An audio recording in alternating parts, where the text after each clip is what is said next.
is available to all his children.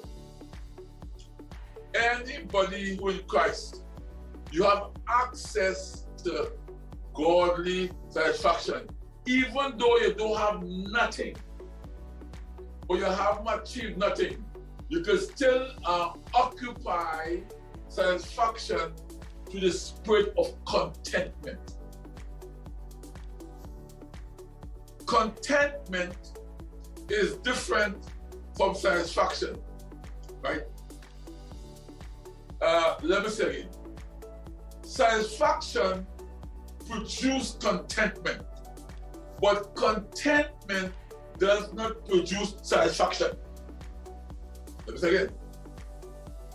Satisfaction produces contentment, right? But contentment does not produce satisfaction. So you could be contented and not be satisfied. That's where the power of God comes in. I am contented, but I'm not satisfied. So satisfaction, is to achieve that one has to live in expectation all the days of your life. Mark that down. To be satisfied or to be a part of satisfaction, you have to learn to live in expectation. Because expectation evolves or it grows. Expectation should not be complete or concluded, and that's an ended. Expectation should be progressive. I tell you, we taught all these teachings about faith and love and confession and all these things, but now we come to a place now to bring it a place now to understand satisfaction. Is how you see satisfaction. You could be contented but not satisfied. You could get some more money. You could get some more money. Because you could do more if you have more. You could give more if you get more. And many of us cannot give because we can't get. So it comes. So when you have expectation at all times, it arrives through satisfaction, arrives through our needs. Satisfaction arrives to us by our needs, not your wants. You can want something, but yet still it does not really qualify as a need. So you have to understand this. Everybody have needs. I need to excel. Right now, I need to finish building all those buildings. I have a need. So there is no way I can be satisfied if my needs have needs. Hey, do your needs have needs? That's a rough place to be. When your needs have needs, that means you're badly off. So, and when your needs, when it comes to your needs, it comes through an obligation or a claim. You have to be obligated. I am obligated. I am obligated to serve God. I'm obligated to live for God. I'm obligated to help people. I'm obligated to give more. I'm obligated. Obligation comes when your satisfaction, when you are satisfied that what you can do, you want to do it. When you know what you want to do and you want to do it, you have to be obligated. You have to make sure you put yourself in the right position, right, to receive from your needs, and you're obligated to help people. Why should God get your needs met when your needs, you are not obligated to help someone? You're not obligated to move him or her or them forward. When you're obligated now, you know your claim becomes qualified. You're entitled now to get your needs met. For your needs, somebody will depend on your needs. So you're obligated to help. That's a very good place to be, my children. See, many of us claim that we should prosper and be in good health. Many of us, we claim, well, I will be prosperous. Hey, you know what it is to prosper? You know to be in good health? You want to prosper, be in good health? Well, then watch what you're eating. What you put in your stomach. What you put in your mouth. If you're eating junk, you can't go for good health. We claim this. Hey, I'm highly favored. You are highly favored? You know to be highly favored? To be highly favored is when you are qualified to be living in a blessed state. Blessed state. I mean, your whole life is full of blessing. Oh, you're highly favored? You're highly favored and you're not in a blessed state? Only those who are in a blessed state can be highly favored. Mark that down separately. So many of us, we claim, I want to be in good health. I want to prosper and be in good health. Good health, good health. You know, I went with the doctor this time here. My time come for to do my checkup and thing, and to check up and to see what's going on with my health. You know, I'm supposed to say, "Well, you are a man of faith. You shouldn't go by the doctor." Come on, I ain't that stupid. If I'm going after my good health, I want to know what happened in my body so I can use my faith. I can't see my heart or see my kidney or see my liver. I go by a doctor now to do all these checks. I do a full body scan from head to toe, so I will know what happened my body, so I can use my faith to make sure I stay healthy. See, it's very costly, eh? So you have to understand this. But I feel favor with God. So you want to prosper. You want to be in good health. You know what good health? What them junk you eating? You know? Watch where your past win and instead of smell funny. You should know you're healthy. You know something ain't right. You know you're feeling sicky. Yeah? Good health. You have to do that. You have to understand is obligated. You have to be obligated to take care of your health. Because health to me is wealth. Health to me is wealth. Some of your health, some of your wealth is money, but to me health is wealth. So how do we get healthy and wealthy and to prosper? Well, you want to sit down home, watch TV all day, and tell me eat popcorn and do everything. You want to tell me you'll be wealthy? You'll be healthy? I'm coming after you tonight.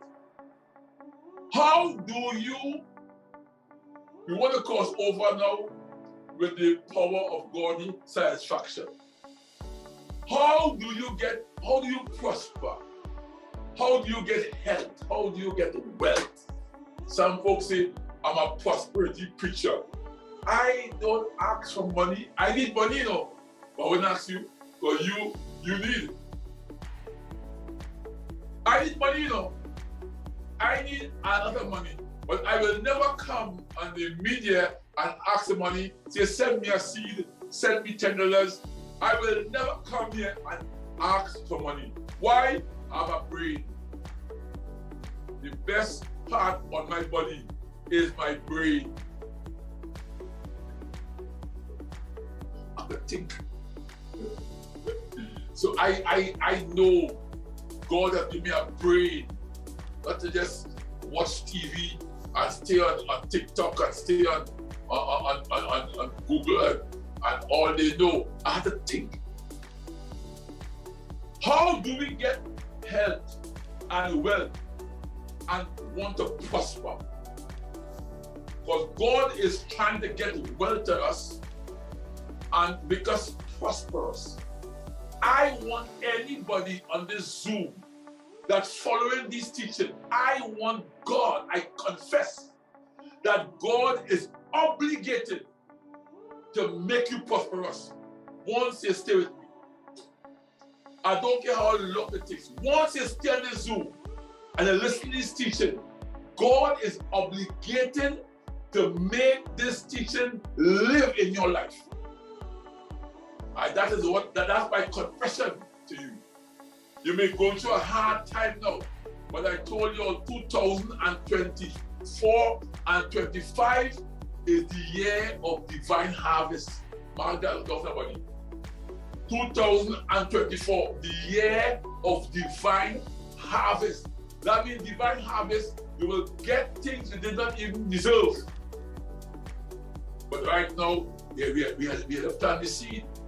And I'm doing this right now for the past 3 years, since 2020. I'm planting seed for divine harvest in 2024. And my own about to come. I don't know about yours, but I cross over and God tell me He will fix me up. How do we get health and wealth and to prosper? You can't sit and it will come to you. Don't ever believe that, my brothers and sisters. You will not prosper by doing nothing. At least have a job and then leave your job and move on. At least do something. You can't sit and expect God to make you prosper.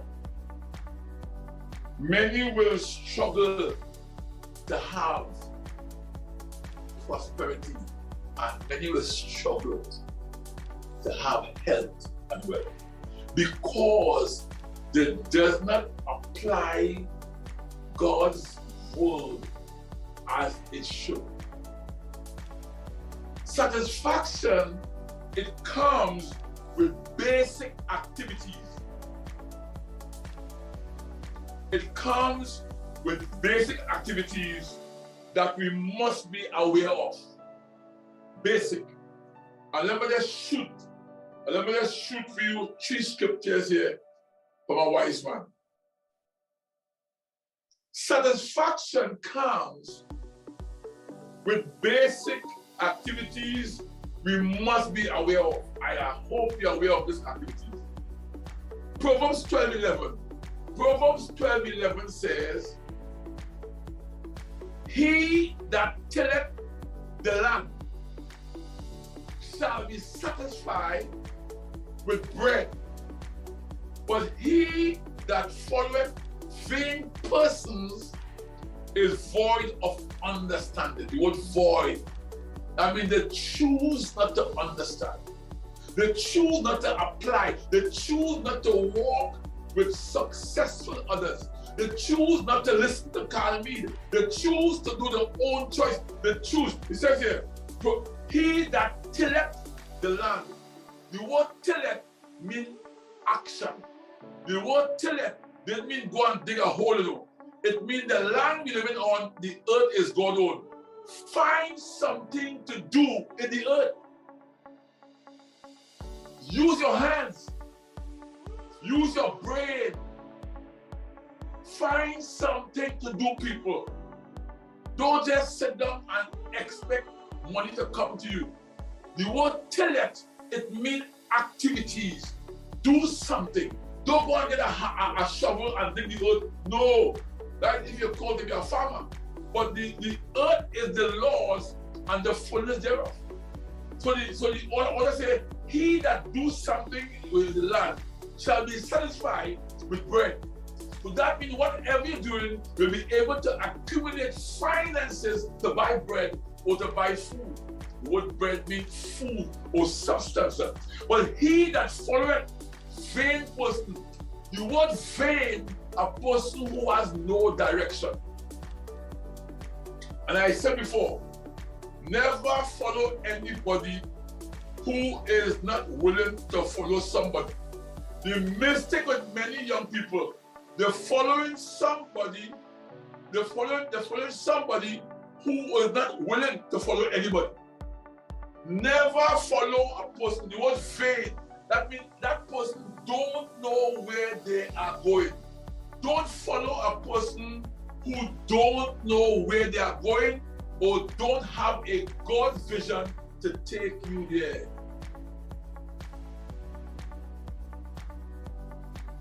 Oh, I like that. I like that. He that tilleth the land shall be satisfied. And if you're satisfied, it's because you're lazy and you're doing nothing. You will have nothing. Nothing done, nothing get. In verse 14 says here, a man shall be satisfied by the fruit of his mouth. Yeah, a man, a person will be satisfied, but how can your mouth satisfy you? What you say, what you confess, what you speak. Oh, look right here. A man shall be satisfied by the fruit of his mouth, and a recompense of a man's hand shall be rendered to him, and the reward of your hands shall be given to you. What you do, young people, hey, you're in a good place. You're in a very good place. Don't just let 8 o'clock meet in the bed. By the time you in your bed 8 o'clock, you are lazy. Any young person after 8 o'clock under a sheet, you will not prosper. Don't make 8 o'clock beat you. You're under a sheet. You have no direction. Get up. Do something. Find something to do. Because why? It's the only, look at here. A man shall be satisfied by the fruit of his mouth, and a recompense of a man's hand shall be given to him. I always doing something. Anytime I stop doing something, I did. And this last verse, Ecclesiastes chapter 1 verse 8. All things are full of labor. All things. Do you know that sleeping late is also a job? In your bed, lie down doing nothing is a job with no pay. How could you want that job and expect a salary? You fool. Sleeping, some people have a degree in sleeping late. They have a PhD in sleeping late, and they getting the salary, no pay. Don't make sleep your job, because your salary is no pay. Get that, take it to the bank. All things, like Ecclesiastes 1:8, look at it good. All things are full of labor, all things. So sleep is a job. Doing nothing is a job. Saying nothing is a job. So some people are fully employed. Some folks, they are fully employed. They love the job. They sleep late, lazy. You will never prosper and be in good health if you have a job like sleeping late. Get up. It's a job. Ecclesiastes chapter 1 verse 8. Get right here. All things are full of labor. So if you want to stay and sleep, rain falling, you're under a sheet, you will stay broke. You will get paid, and pay. Broke is a salary. Don't forget. Broke is a salary. Laziness is a job. Hey, if only I get this again. You cannot cross over with laziness and broke. God ain't taking that next time. Kick you out. Go here. All things are full of labor. A man cannot utter it. You can't utter it. Look at this. The eyes is not satisfied with seeing, and the air full with hearing. So some people see all what you want. Once you have no activities, you will not prosper. You can hear all the teaching, Pastor Carl teaching good sermon, all the messages. If you don't do nothing, your salary is nothing. You can see how much you want, watch how much movie, watch how much documentary, watch how much thing on. Some people whole day they're on TikTok, whole day they're watching thing there. Hey, what is the purpose? You will always get paid. No salary. You're watching movies after movies after movies after movies. Well, I know you expect now somebody to give you a hand out. I want a hand in, not hand out. Labor. Says here, all things are full of labor. Man cannot utter it. The eyes is not satisfied with seeing, or the air filled with hearing. You cannot watch all you want or hear. You can watch all what you want, hear all you want. There is not satisfaction without doing something. Reason why I'm successful. I have a young guy with me, Hakim Mohammed, always doing something. That guy will always have money. He will always have money because he's always doing something. See? But if you're doing nothing, why you want handout? Why wait for money? Unless you're born with a gold spoon in your mouth, like some people. They're born to the right vein and to the right inheritance, and they have the right connection, the right link. They're born in a legacy that God has provided for them before they even born. There are folks born with a gold spoon in their mouth. Do you have a gold spoon in your mouth? And if it's so, sleep. If not, work with your hands. Hey, Carl Meade here. The more you get the power of God's satisfaction. Bye.